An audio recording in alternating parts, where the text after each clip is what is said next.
Flat pack a few boards, sell a room's worth of furniture for less than a single sofa costs anywhere else, and let millions of shoppers do the assembly themselves. That's the pitch. Here's the real number.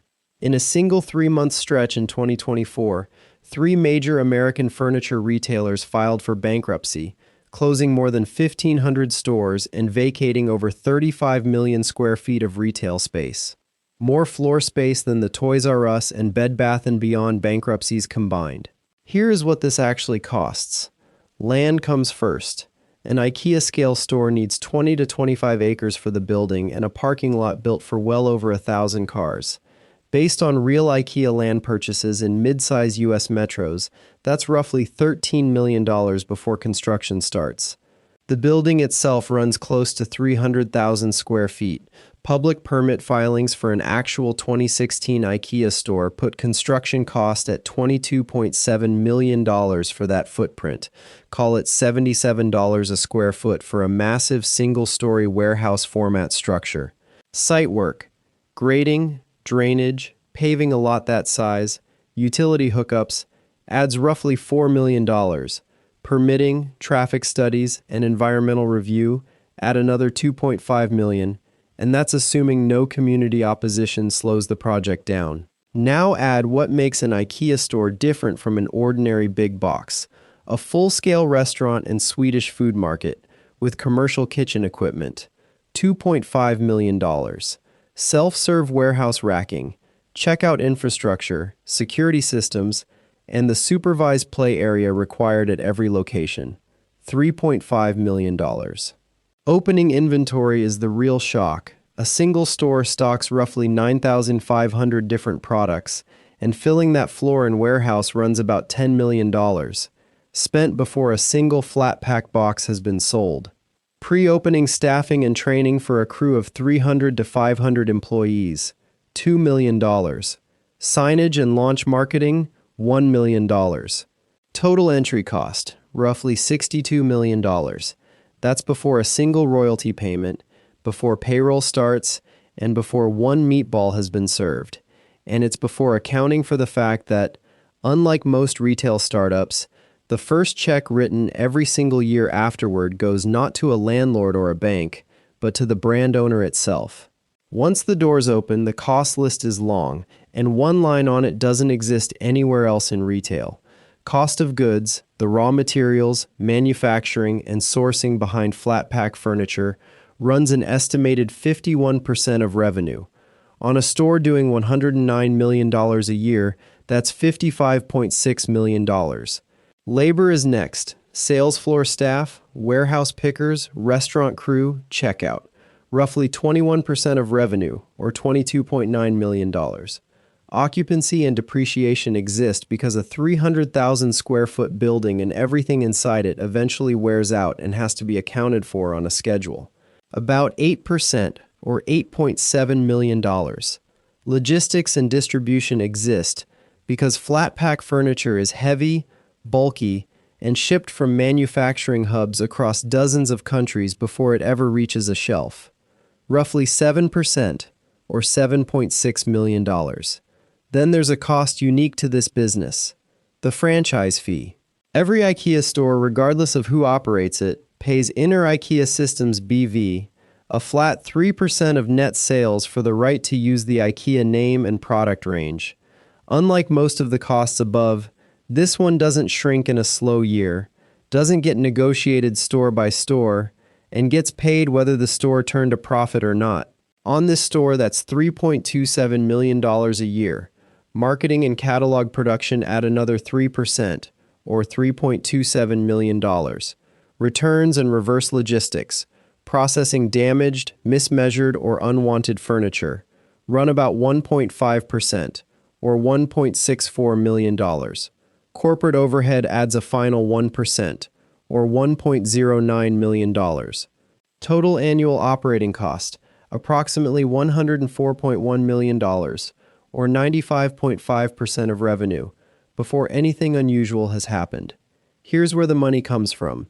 Ingka Group, the largest IKEA franchisee, reported 41.5 billion euros in retail sales in fiscal 2025, across 411 full-size stores. That's roughly $109 million per store at current exchange rates. Unlike a grocery chain running thousands of small daily transactions, furniture retail runs on far fewer, far larger purchases. A typical store sees somewhere around 2,000 transactions a day once food court visits and furniture purchases are blended together. Subtract the $104.1 million in annual costs from Section 2, and what's left is about $4.9 million in operating profit. That's a 4.5% margin, consistent with Ingka Group's own reported figures, where operating margin has run between 3.4 and 3.8% in recent fiscal years. Out of every $100 in furniture sold, roughly $4.50 survives as profit. Furniture demand is tied directly to the housing market. People buy couches and dressers when they move, not on a fixed schedule. When mortgage rates climb and home sales slow, furniture spending drops with it, and it drops fast. That's exactly what triggered the 2024 wave from The Hook. Cons, a roughly $1.2 billion furniture and appliance retailer, closed 170 stores plus 380 Badcock furniture locations. Big Lots, where furniture and mattresses made up a quarter of sales, closed at least 500 stores. American Freight closed 329 stores, generating about $900 million in annual revenue.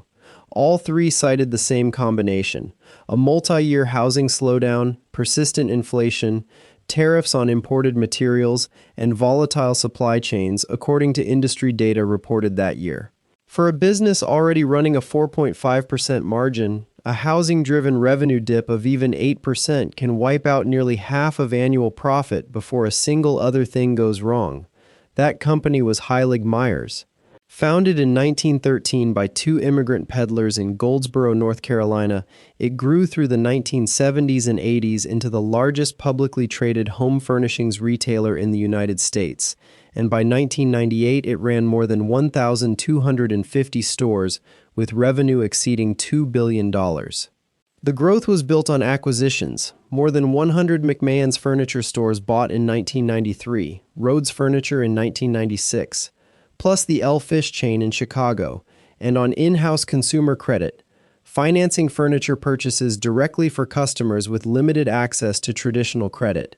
For years, that combination worked. Then it didn't, as customers increasingly shifted to using credit cards instead of the company's in-house financing, and as the acquired stores failed to generate the revenue needed to support the debt taken on to buy them, defaults and integration costs pushed the company into the red through the late 1990s. With its stock price below $1, Heilig Myers filed for Chapter 11 bankruptcy on August 16, 2000, immediately closing 302 stores and laying off 4,400 employees. By January 2001, it closed 116 more. The company eliminated its in-house credit program entirely to escape further exposure to bad debt. And even that wasn't enough, since a number of the remaining stores turned unprofitable once that revenue source disappeared too. By the end of 2001, every Heilig Myers branded store had closed, leaving only 70 room store locations standing under a different name. This wasn't a failure of furniture quality or bad taste in inventory. It was a financial structure, aggressive acquisition-fueled growth stacked on top of consumer credit risk, that collapsed the moment both pillars weakened at once. Here's a cost that never makes it into a first-year model: furniture returns. Online furniture return rates run around 22.7%, according to 2025 NRF and Happy Returns data, well above the roughly 19% average across all online retail categories. Walk through the transaction. A customer orders a $400 wardrobe online. It ships flat-packed, arrives with a cracked panel, or simply doesn't fit through the customer's doorway. Sizing and space mismatch alone account for close to 58% of furniture returns, with transit damage responsible for another 20 to 31%. Processing that single return costs an estimated $55 to $108 once freight, inspection, repackaging, and markdown are factored in, and reverse logistics on a large item can run 100 to 150% of what the original delivery cost. On a piece of furniture with a modest margin to begin with, a single return can erase the entire profit the sale was supposed to generate, turning what looked like a completed sale, fully counted in that quarter's revenue reality, into a net loss the moment the box comes back through the receiving dock. Product recalls. In 2016, IKEA recalled 29 million chests and dressers in the United States, one of the largest furniture recalls in American history, after the Malm line and similar models were linked to tip-over deaths of at least 8 children. The financial fallout followed for years. In December 2016, IKEA settled lawsuits from 3 families for a combined $50 million. In 2020, a 4th family won a separate $46 million settlement, described by the plaintiff's attorneys as the largest child wrongful death recovery in American history. One law firm alone recovered nearly $100 million across these cases. This is the kind of risk that doesn't show up as a percentage of revenue on any single year's projection. A design flaw affecting one popular product line can trigger a recall covering tens of millions of units, years of litigation, and settlements that dwarf a single store's entire annual profit, all from a decision made once, at the design stage, long before any of it reached a showroom floor. The company's own revenue and operating margin looked completely normal every year the defects sat undetected inside millions of homes. The true cost only revealed itself the moment it stopped being invisible. Optimistic scenario: revenue holds at $109 million. Costs stay at 95.5% of revenue. No recalls, no housing slowdown. Operating profit roughly $4.9 million, a 4.5% margin. Realistic scenario: a housing market slowdown similar to 2024's cuts revenue 8%, down to about $100.3 million. Returns creep higher as online furniture sales grow, adding $1.2 million in extra processing cost. A pro rata share of an industry-style product liability provision spread across hundreds of stores the way an actual recall settlement would be adds another $250,000. Recalculate, operating profit falls to roughly $3.05 million, a margin near 3%, on a store that still did over $100 million in revenue. The difference between those two scenarios is one housing slowdown, one uptick in return processing, and one small slice of liability exposure. None of these are exotic disasters. All 3 are documented, ongoing pressures in furniture retail right now. The 2024 wave alone took down Conn's, Big Lots' furniture business, and American Freight in a single 3-month window, and the primary cause across all 3 was never poor product selection. It was financial structure, too much debt-funded acquisition, too much exposure to a single economic cycle, and no cushion when housing and consumer credit turned at the same time, echoing the exact pattern that ended Heilig-Meyer's 2 decades earlier. The furniture retailers that last share 5 specific habits. They avoid extending in-house consumer credit that concentrates default risk on the balance sheet, learning the lesson Heilig-Meyer's didn't. They invest in pre-purchase visualization technology, which studies show can cut furniture returns by up to 40%. They diversify revenue across housing cycles instead of depending entirely on new home and moving-driven demand, building out repeat purchase categories like kitchenware and home organization that sell regardless of the mortgage rate. They maintain real reserves against product liability exposure rather than assuming a recall will never reach their product line. And they track return processing costs by category monthly, since a single high-return product line can quietly turn a profitable quarter into a loss before anyone notices the pattern. The pitch was simple: flat packet, sell it cheap, let the customer do the assembly.